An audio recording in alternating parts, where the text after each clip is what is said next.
Official PRO tweet చేస్తాడు, Congress party official PRO tweet చేస్తాడు, ముఖ్యమంత్రి గారు పిఆర్ఓ, ఈ పాల వ్యాపారంలో అవినీతి జరిగిందని. తెల్లారి 2-3 పేపర్లలో వస్తుంది, 3వ రోజుకి మాయమైపోతుంది. అదే కేటీఆర్ గారినేమో 3 సార్లు విచారణ పేరుతో పిలిచి వేధిస్తారు.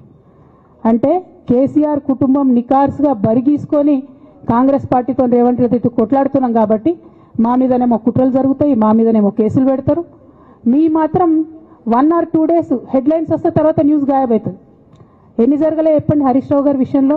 ఫస్ట్ పాల వ్యాపారం మీద ఏమొచ్చినాయి ఆరోపణలు. ఆనాడు బీఆర్ఎస్ పార్టీ గవర్నమెంట్లో SC ST BC హాస్టళ్లకు Harish Rao గారి పాల వ్యాపారం నుంచి పాలు సప్లై చేసిరనే ఆరోపణలు అయోధ్య రెడ్డి గారు ట్వీట్ చేసిరు. గతం 2 రోజులు పోయిన ఆరోపణ. ఎందుకు సరెండర్. నెక్స్ట్ ఒక అభియోగం చేసిరు ముఖ్యమంత్రి గారు, రంగనాయక్ సాగర్ దగ్గర ఆయన ఫామ్ హౌస్ ఉంది, అది ప్రభుత్వ భూమి, కబ్జా చేసిండని. 1 day headline, 3rd day news గాయబ్. No case, nothing. కేటీఆర్ పరిస్థితి ఏంటి? ఎన్ని కేసులు పెట్టిరు కేటీఆర్ అన్న మీద? ఎన్నిసార్లు పిలిచిండు విచారణకు?